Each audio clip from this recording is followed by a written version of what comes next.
the person who pays, so basically, for example, a company who pays in fiat via bank transfer, pays in fiat, like normally, and the person who receives the money receives crypto.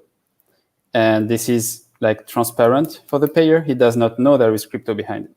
And I think that's a really game changer for crypto adoption.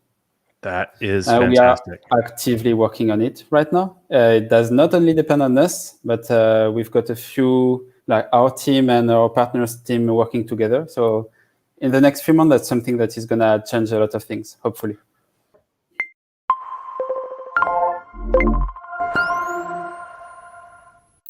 Hey everybody, my name's Andy Boyan with Chainlink Labs, and this is Chainlink Live with Request Network. I'm here with Christophe Lassuyt, co-founder of Request, and we've been talking a little bit about payments and a little bit about what's in Request's future. I'm excited to learn more about this tool. I told Christophe, like, I used it, I tried the demo, and I'm in love with this thing. I used to be a freelancer, and so how simple it was to get started, it took me, 5 minutes. I knew absolutely what I was doing and going. It was really fast. So, but first, I want to hear it from you, and so does our audience. What is Request Network? What's your place in the space, and what makes Request really special? So first, Request is a suite of financial applications dedicated to crypto-first companies. We are live since 2017. The best way for me to show you what it is to show a demo that I can do very soon. But right now we've got a first successful application. It's called Request Invoicing. It's been live for 1 year, and we've got 500 crypto businesses like Aave and MakerDAO as regular users. What they do is they send and pay crypto invoices in a compliant way. So we enable companies to make business using crypto. For example, you can have an African company which is making business with a South American company in minutes, and it's compliant. And right now, I would say that's quite exciting because we're making a good growth. So in March, the total volume of paid invoices was $600,000, while in April it was 15 million. And in May, 40 million. So it's really growing. There is adoption from crypto businesses.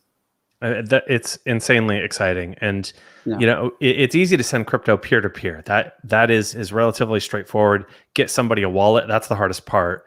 And then transact the money, like you said, send the funds. But to actually do it in a compliant way across borders with a variety of different asset types and to keep compliant records of it, that's always been my problem. It's like, how am I going to record this? It's complicated because there's different asset values and there's different desires and things like that. So, hey, you mentioned showing the tool. Do you want to share a screen right now and start showing it?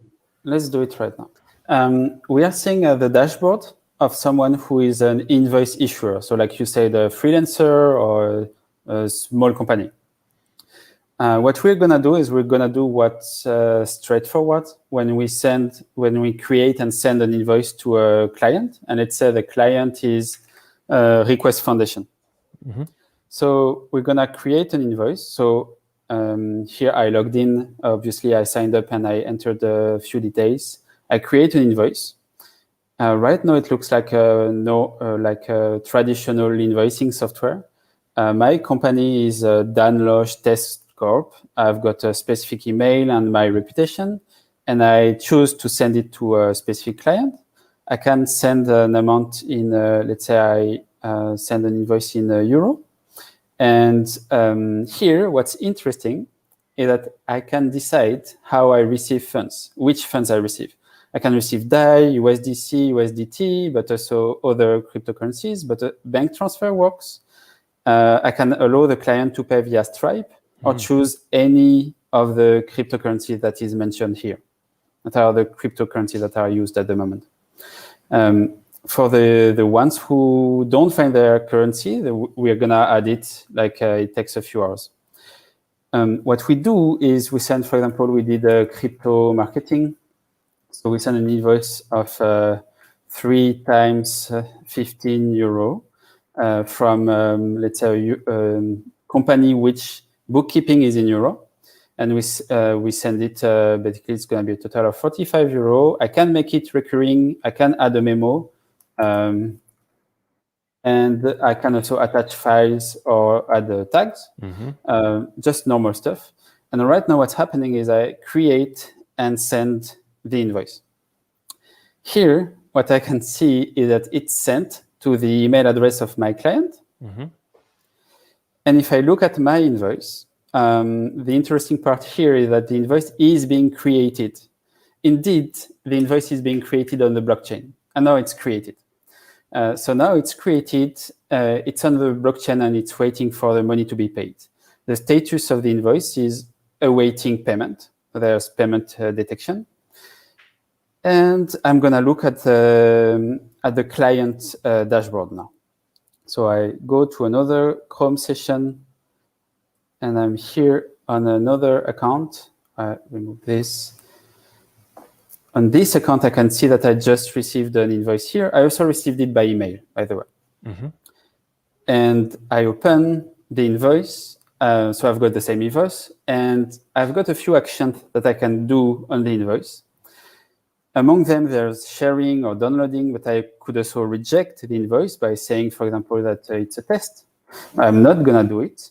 I can accept the invoice, and accepting the invoice here means that as a freelance, so the invoice issuer is going to receive an email that the invoice has been approved. And not only that, it's written on the blockchain. So it's quite reassuring that the client is engaging, committing his reputation because he wrote on the blockchain that he approved the invoice, which means that the next step is going to be to pay the invoice on the due date, which is supposed to be 16 July, but you can pay in advance to get a better reputation as a client also. And to pay the invoice, here is what happens. You can use a Gnodi Safe, you can use a Wallet Connect, Fortmatic, or MetaMask. That's with Gnodi Safe, the experience is really, really good. The invoicing product is integrated with Gnodi Safe, and it's quite safe. But here in this example, I will use MetaMask because it's not multi-signature, it's a bit more simple. And so what happened is I've got a 45 euro invoice. I'm going to pay it in DAI because my friend, my invoice issuer asked to receive DAI. And I've got a few fees, so like 2 euros of fees. That's Ethereum network fees, request fee at 4 cents. And I can also add a memo. Now, I'm going to mention Chainlink here because the conversion from euro to DAI is happening thanks to Chainlink. And I click on pay. And when I click on pay, I just have to validate on MetaMask. I click on confirm on MetaMask, and the payment is happening, which here we can see with payment pending as a invoice status. And it says that it should be completed in 8 minutes. Usually it takes less than 1 minute. I doubt it's 8 minutes, but I can see also on EtherScan how long it's gonna take, and it's done already. So the payment happened, and I think it's done. The status of the invoice is now paid, and as a client, it's really a relief to go to the dashboard and see the different invoices, the ones that are awaiting payment, the ones that are paid, the ones that are rejected or else. And then we can export to CSV or even integrate with accounting software like Xero or QuickBooks. And that's it. It's awesome. Now, all this technology that's running in the back end puts together these small pieces for compliance, for reporting, for accounting that has just, it's hard to do in crypto, especially with all these different currencies to convert. All these different reporting things you need to do.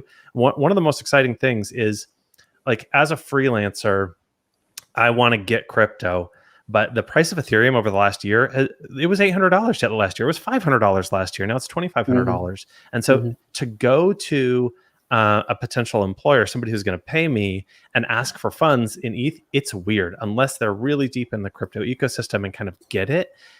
doing that conversion and like figuring all that out, it's a very manual process and it does not scale. Like you just can't do it.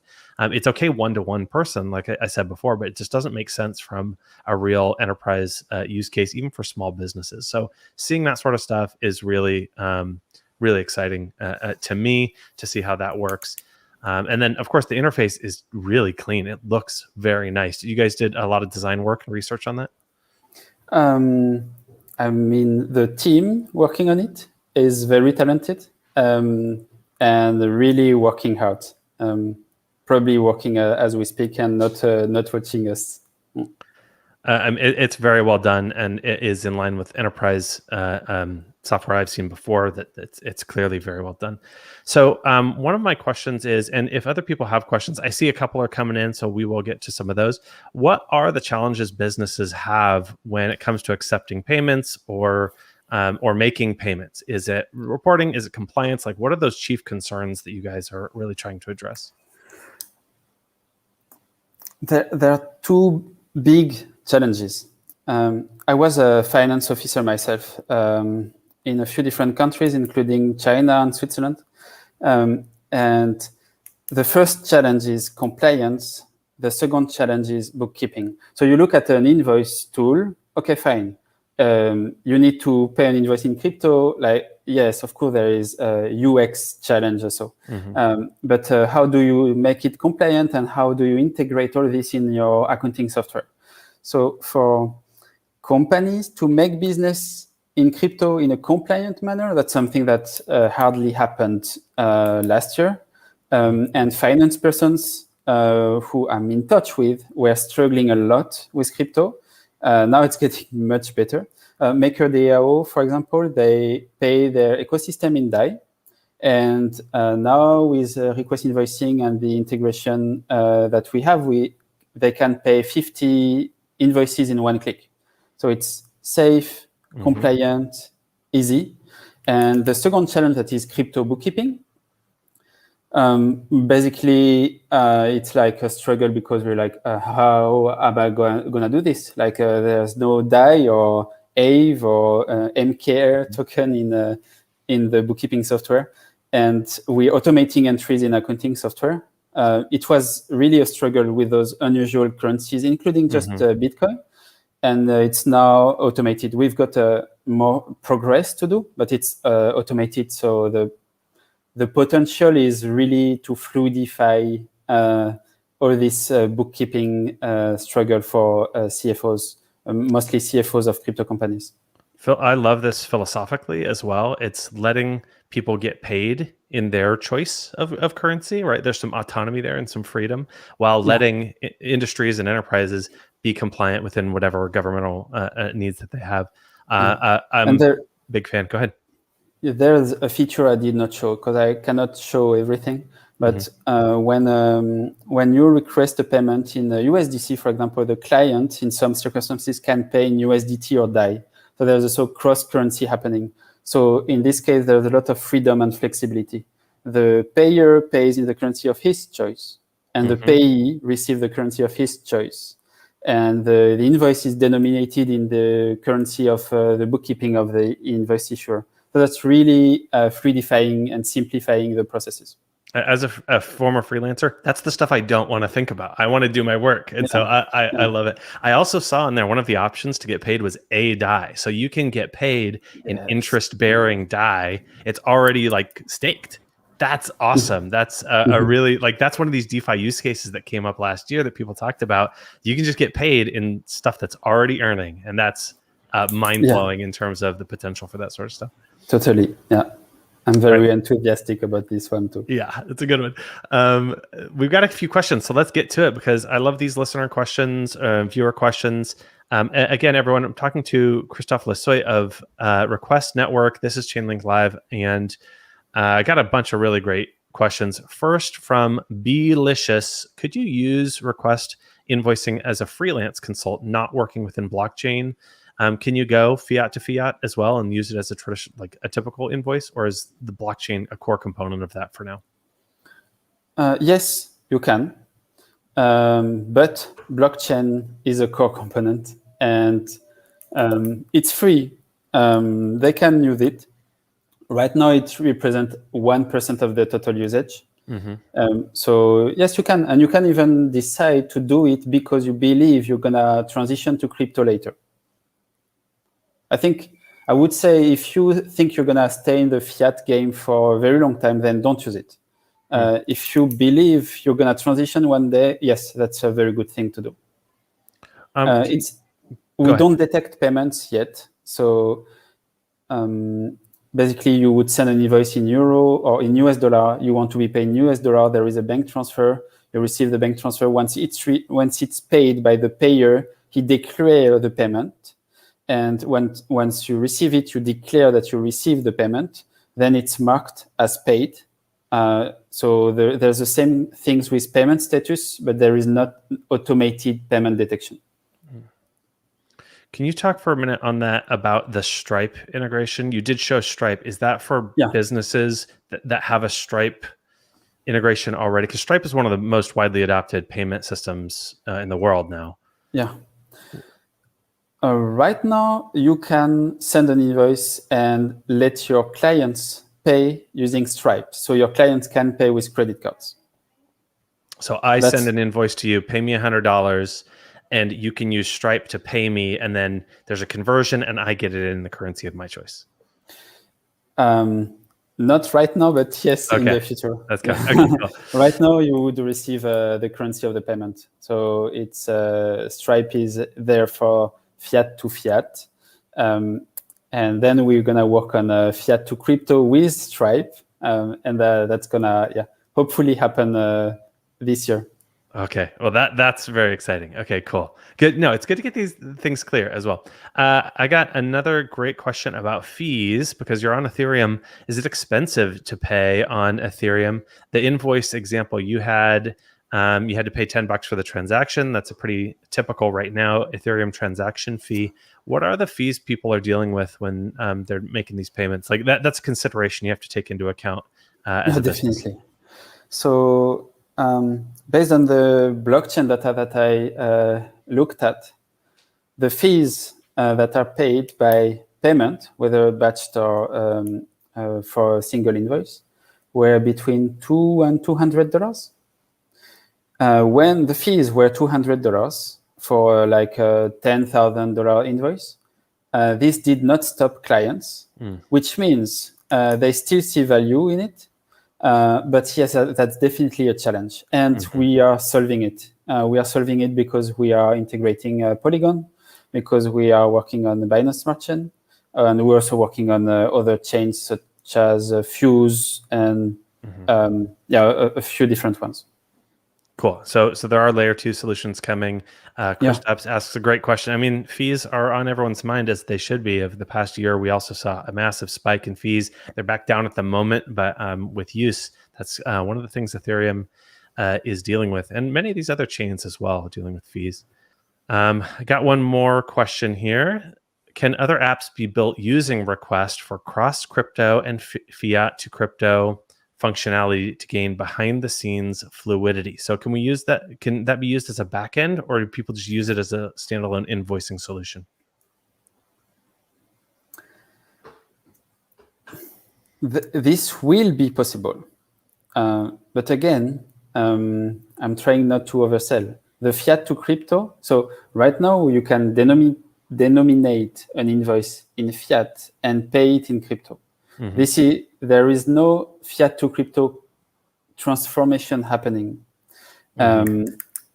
This is something that is going to go live, and we are working on it. This I can confirm. Then our goal is to move and become as much as possible DeFi Lego. And yes, ideally, we're going to have partners and builders building on top of Request technology.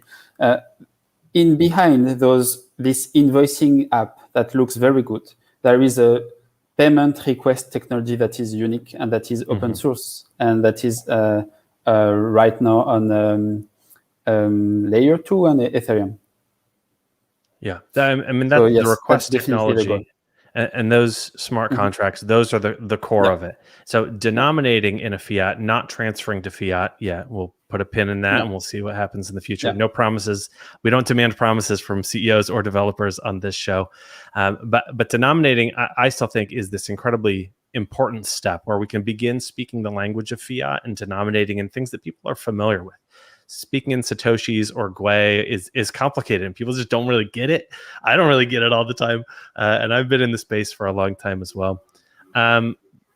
So kind of a philosophical question as for the direction of Request. Is this an example of a hybrid model for currencies where fiat and public cryptocurrencies and public blockchains can start to live together and be used together? Or are you just trying to like be the first step in overhauling the full financial system into a crypto world? You actually made an allusion to this to an earlier question, depending on how a person thinks things are going to play out. I'm curious, how do you think that's going to play out, and how does Request fit in? First, with Request and as a team, we follow a methodology, and our methodology is to listen to users. Those are the ones who really know what they want. So it's challenging to predict the use of fiat currencies in 10 years, or I would say, my opinion is all fiat currencies are going to be tokenized. Maybe in 5 years, maybe in 10 years, maybe in 30 years. It's still just an opinion. And what we can do is we can serve our users and get to know new potential users and do what they need and what they want. So we enable the change that they want rather than having a very big vision and doing it the way we think it's going to go. I think anyway, our tech stack is ready for both scenarios, whether fiat stays or whether fiat is tokenized. So we are ready for the transition anyway. I really like that response. Having a measured response of see what the users say. People didn't know Bitcoin was digital gold in 2009, right? It was a peer-to-peer payment system. It was cash. And okay, well, now it's more of a store of value, and narratives change, and things in crypto and fiat change as well. So I think it's very smart to be positioned for whatever comes your way. To our audience, do you have other questions for Christophe? I want to know a little bit more about the longer term roadmap. We've heard about things coming up, but I want to give Christophe a chance to talk a little bit more about what to expect in the next few months. But if you have any more questions, now's the time. Thank you to our audience for some good questions in here as well. And of course, my guy, Mark, in the comments. So Christophe, what's coming up next in the next few months for Request Network? What can we expect to see? Many things. I would say first, 1 year ago, there was no adoption, almost no adoption, like few users. Right now, we've got 500 businesses regularly using the product. So things have changed a lot. And now there are a few things that are key that we are building right now. We are going cross chains. So we are going from Ethereum and Ethereum ecosystem to other blockchains also, and other layer 2 with, I said, a Binance Smart Chain, Polygon, but also Celo, Near, Casper, Fuse. There's a few that we are working on together with Near, for example. There are features that I really love because of what they represent and because of what they can unlock. I'm thinking about the Escrow system, where we would replace banking with code. So we replace a bank with a smart contract. And I love this idea. Instead, for the ones who don't know what is Escrow, instead of sending money to a third party that is going to release the money to the end supplier under certain conditions, you would send money to a smart contract that will release the funds under certain conditions. There are many potential use cases. What I really love is that we're going to allow Escrow technologically rather than with third parties. And I think this can go live in 2021. pretty soon. And there are two other things. So fiat-to-crypto, I talked about it. It's basically people who don't know about crypto are going to be able to pay in fiat or like US dollar or euro, and the person who receives money will receive a crypto. So for example, you, if you've got a payslip, so you've got salary, you would ask your employer, hey, here are my new account details. They will send money to the new account details, and you would receive, for example, 80% in fiat and 20% in EDI. That's something an idea that I really love, that can really change the crypto ecosystem also. And the last one, that's really exciting. I mean, that's automating sending part of your paycheck to a savings account or to basically a retirement account. Like that it's just an automated way of doing all of that without any middlemen. That's super cool. Thank you for showing so much patience. I think we got a new user. Chainlink is going to become a user for sure. I don't make those decisions, but I'm certainly using it. When I do freelance, I'm sending this stuff. I still have a couple of accounts that I'm finishing up. Yeah, so sure. 100%. Yeah, with this tool, the power is also in the hands of the freelancers. Last point is we've got a REC token, and the token economics can be upgraded. We are working on it as we speak. We really think it makes sense to upgrade token economics now that we have a good adoption and a good growth. To us, it did not make as much sense before. So that's also something that can be quite promising. And because our users regularly receive a REC, that allows them to vote for the next features, for example. It's a very powerful incentive for the ecosystem of users. I would be quite happy if they also get value out of it. We've got a couple of questions about REC staking, and so it looks like things of that nature or addressing tokenomics is coming down the pipes. I won't press you on that. I've heard enough when staking questions myself, but we do see your questions there, and stay tuned into the Request community channels, it seems like, for that. Now, we're getting a few more questions in here. Do you mind doing a couple more before we wrap up? Please. One question I had, sorry, I have the microphone, so I'm going to sneak in. You said this escrow functionality is possible. So a business could put funds into escrow to be ready to make payments, essentially.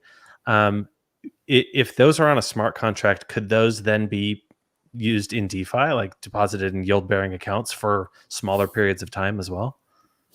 Yeah, we talked about it yesterday. Yes, definitely. All right, you could put your money in escrow, and while it's in escrow, it's compounding interest. If I'm a founder and I got to pay 50 people a month, that could be a lot of money. That could be 200 grand or more, right? That could be $500,000. And if I want to keep that safe for a month, well, I may as well earn 10% on it. Like if it's an Aave or something like that, that would be really interesting. So sorry, that gets me exciting. And it's good to hear you're talking probably to Aave about that. I know they like talking about that sort of thing. Yeah. I think I'm speaking a lot about the future today, but this app that we've got is showing less than 1% of what we can do. And yes, we could have a CFO of a company who's got 100 salaries or invoices to pay, let's say 100 invoices to pay, and he sends the funds to an escrow account. All the people are reassured they're going to get paid because the funds are locked, and they can send them locked. They compound interest, and at the due date of the invoice, the payment is released. Like everybody is happy. There's treasury management and payment on time, and the ecosystem that is reassured that the payment is going to happen. One of the strongest, if not the strongest, value add for smart contracts as a technology in general, I think, is, are you going to get paid? You know you're going to get paid, yes or no, and the smart contract and the blockchain verify it and they execute it, and everyone's happy. So I love this use case, and so do many of our people here. I have another. Okay, I want to clarify for our audience. So we are talking about this invoice product, which is live now, and they're using Chainlink to make the conversion comparison between, not to do the actual swap, but to make the conversion between different currencies. So you can denominate in fiat and then get paid in the crypto that you want, but it's still a crypto to crypto payment. But we are talking a little bit about the future. So we have another future question here. Alex asks, I think, a great one, because I saw a payroll on the screen share that you did. Do you plan to expand to other accounting other than invoicing, such as payroll? It sounds like you're already doing payroll, but no. in a way. No. Yes and no. Some of the users we are in touch with are using the invoicing product to pay salaries. That's not totally correct, but that means there's a need. So we try to talk a lot with the people around us, and we understood that they need it, so we are working on it. We are working on basically our technology is payment request technology, so we are working on expense reimbursement demands and salary payment requests. Those are two of the next similar functionalities, similar to the invoicing one. You know what I want? I want to when I pay for a flight, if that my company is going to reimburse, I want to pay for it in fiat on my credit card to an airline, and then I want to submit the receipt and get reimbursed in crypto. That would be cool. Sorry, now I'm just getting crazy and creative, but I think that would be pretty fun. All right, we're running up on time. We've had a bunch of great questions. You've dealt with my excitement and getting excited about this product, and showed us screen demo of this whole thing. I want to encourage the audience, please go to request.network and check it out yourselves, especially freelancers. If you're thinking about an invoicing solution for your company, please check it out. And Christophe, where are the best places where the viewers can join your communities? We chat directly on Discord, and we share news and some the most important news on Twitter. So I would say Discord and Twitter are the best places to be. Great. Mark's putting those in the chat. We've also got them down here in the YouTube description. If you want the most up-to-date information on projects, join the communities, participate while you can. That goes for Request. That goes for Chainlink. Join the Chainlink Discord, join the Chainlink Telegrams, and get all of our announcements, of course, on Twitter. Christophe, thank you for being with us today. I really appreciate your time, staying up late across the world. Thank you very much. It has been my pleasure. Everybody, I want to encourage you to like and subscribe to this video on the Chainlink official YouTube channel. We do these Chainlink live Q&As a couple times a week. I've got another one tomorrow at 1 p.m., so come and check that out. Again, my name is Andy Boyan, and this has been Chainlink Live. We'll see you guys next time.